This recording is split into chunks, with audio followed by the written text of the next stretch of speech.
Acompanhe agora mais um tema doutrinário do Evangelho de Jesus.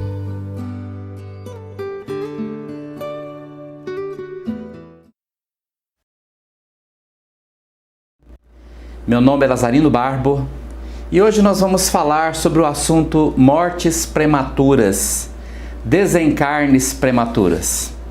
Um dos mais difíceis dilemas do sofrimento humano é quando uma criança amada, esperada, cujo planejamento familiar criou toda uma expectativa e de repente aquela criança nasce e poucos meses depois, poucos dias depois, ou na adolescência, ela simplesmente desencarna. Mesmo para o espírita, que tem já uma consciência bem organizada sobre a questão da morte, a questão da vida após a morte, fica uma mancha de sofrimento muito grande pelo afastamento daquele ente querido que nós queríamos que ficasse ali conosco durante a vida toda. Esta problemática do desencarne prematuro, ele está muito inserido dentro dos princípios da lei de ação e reação, da qual nenhum de nós escapa. Nós não escapamos da lei de ação e reação. Nós acabamos por viver todo o conteúdo emocional que nós fizemos alguém passar numa outra vida. Isso é obrigatório, não tem como escapar disso. Este conceito de obrigatoriedade, digamos assim, de você não ter como escapar daquilo, independente da sua condição social, independente do tipo de cultura que você vive, todos nós passamos e estamos ligados à lei de ação e reação e não conseguimos escapar dela. Vamos trabalhar aqui uma situação. Um tempo atrás, foi muito noticiado no Brasil aquela história do menino que ficou preso no carro.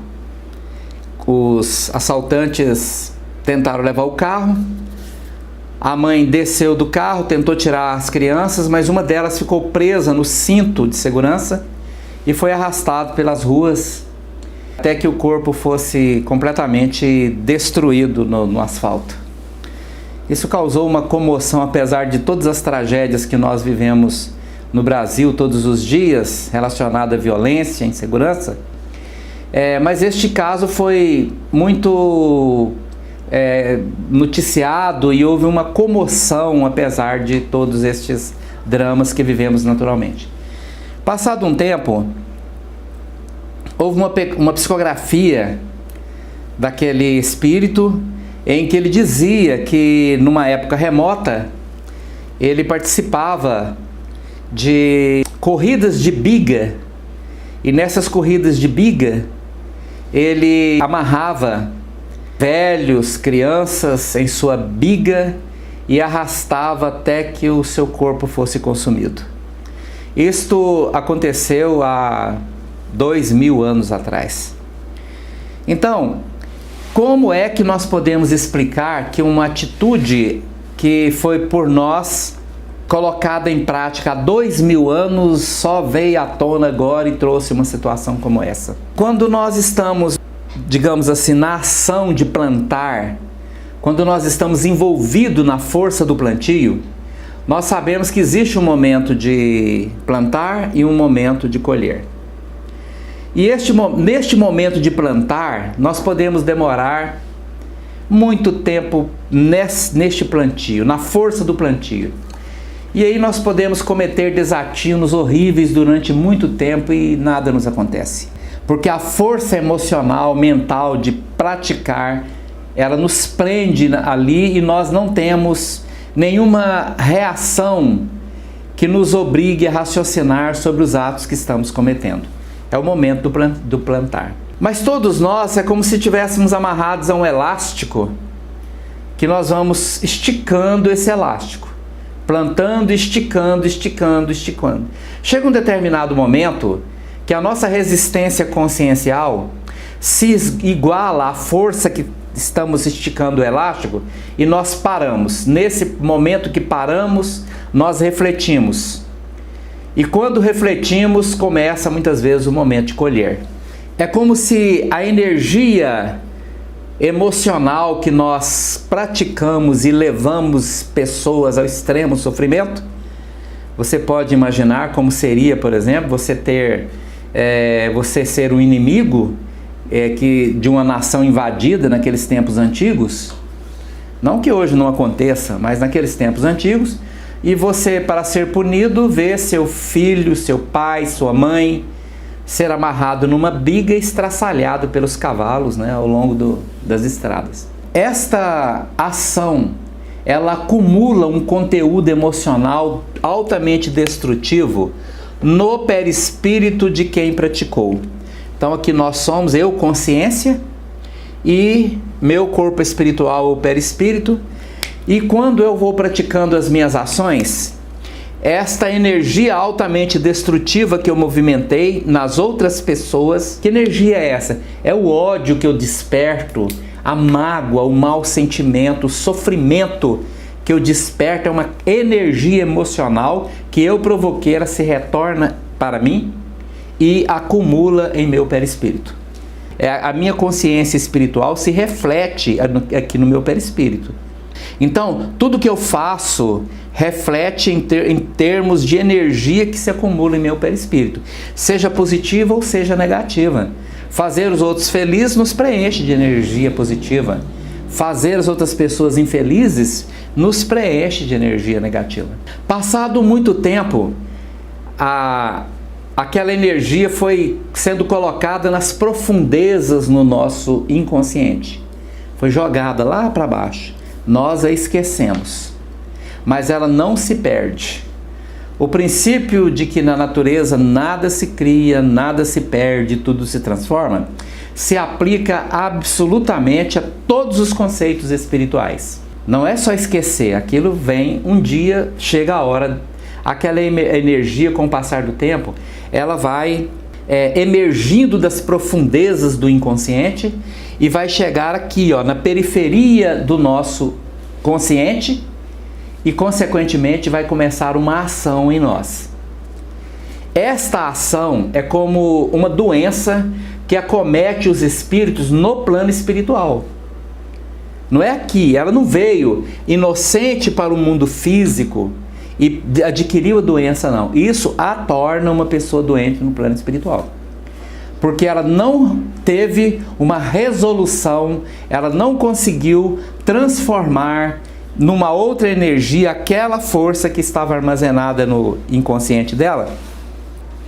E provavelmente ela fazia tudo para poder esquecer essa energia, mas não há como esquecer. Ela um dia vem. Nós, você, eu, seremos eternamente responsáveis por tudo que nós criarmos, por todas as energias que nós movimentarmos nas outras pessoas. Então, aquela energia vindo das profundezas do inconsciente adoece o espírito no plano espiritual. E muitas vezes é um ente querido, uma pessoa que nós gostamos, nós amamos. O fato de nós amarmos uma pessoa, nós não passamos a amar menos, porque aquela pessoa agora sabemos que ela cometeu muitos desatinos na sua vida.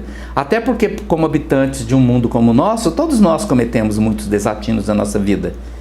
E precisamos nos amar uns aos outros do jeito que somos, com os nossos erros, com os nossos defeitos e com as nossas virtudes. Mas o fato é que quando essa energia emerge das profundezas do inconsciente, ela ficou esquecida lá durante 2000 anos.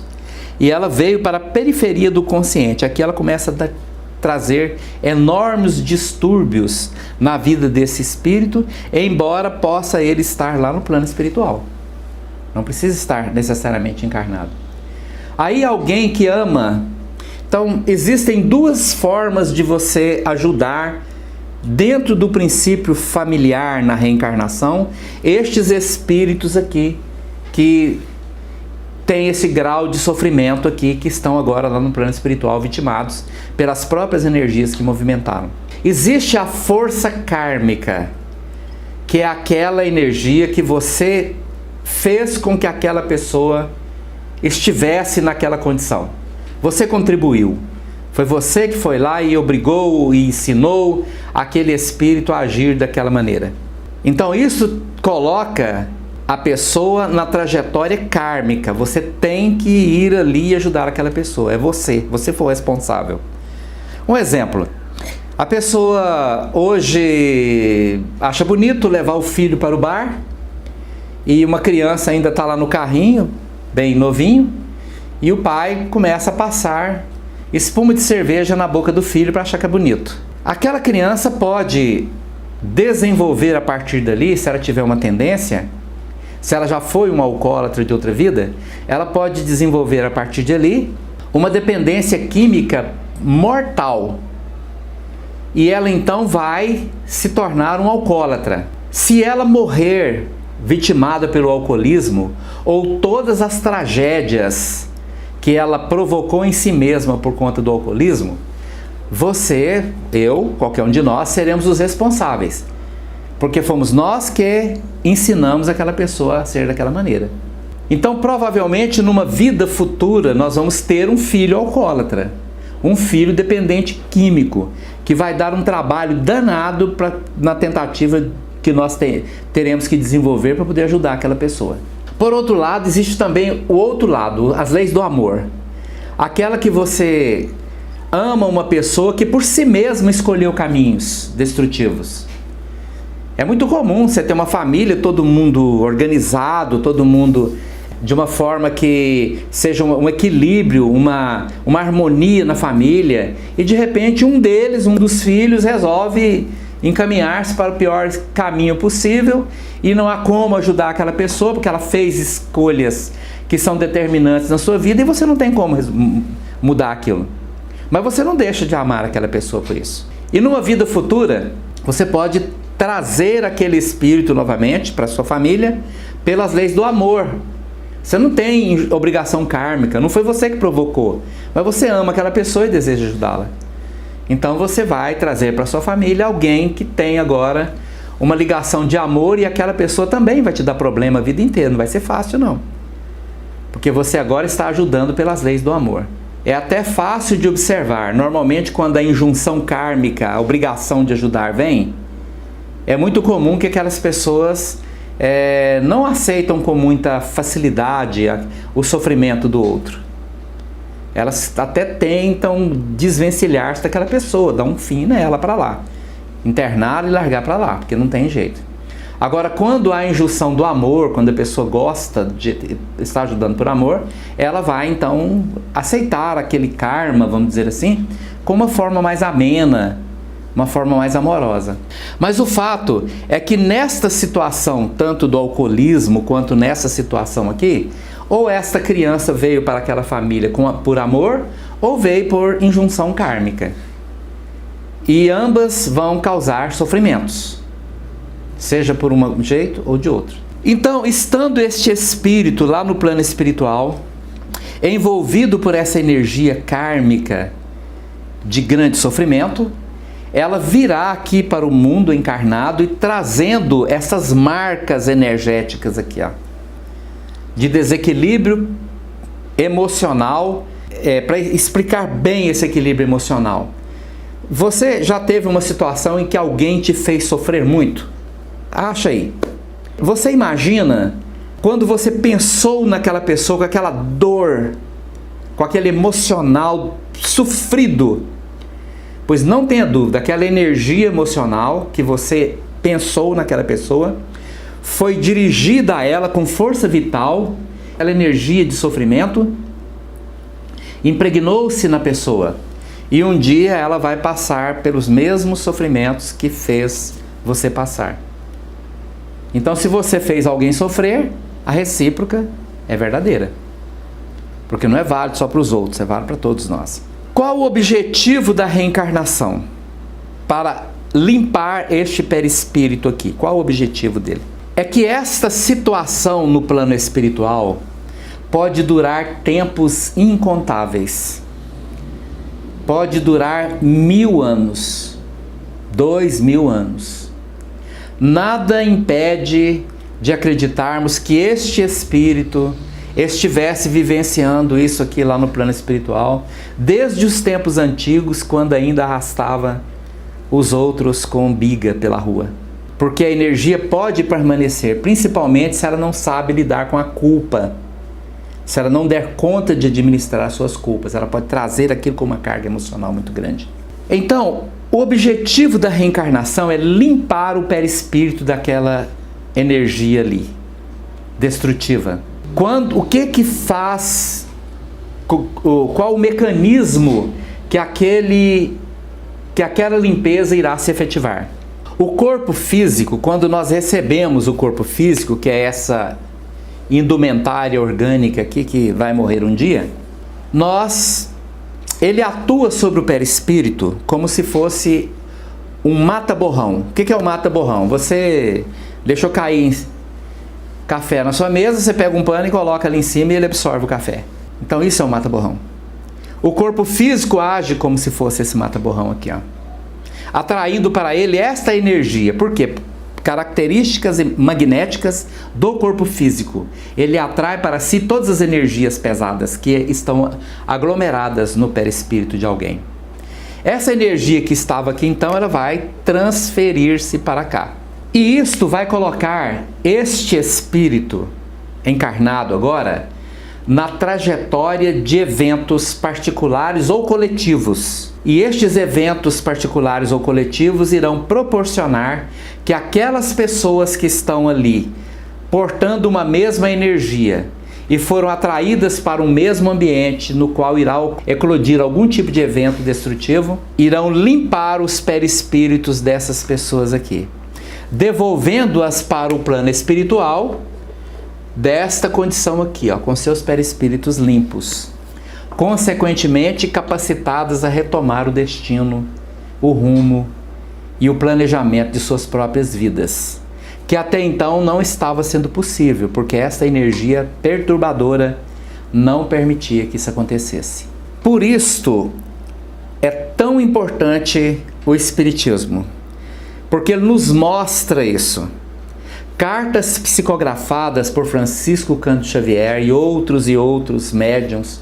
Atualmente temos aí o Fernando Bem com as cartas de Fátima. Trazem estas realidades à tona todos os dias.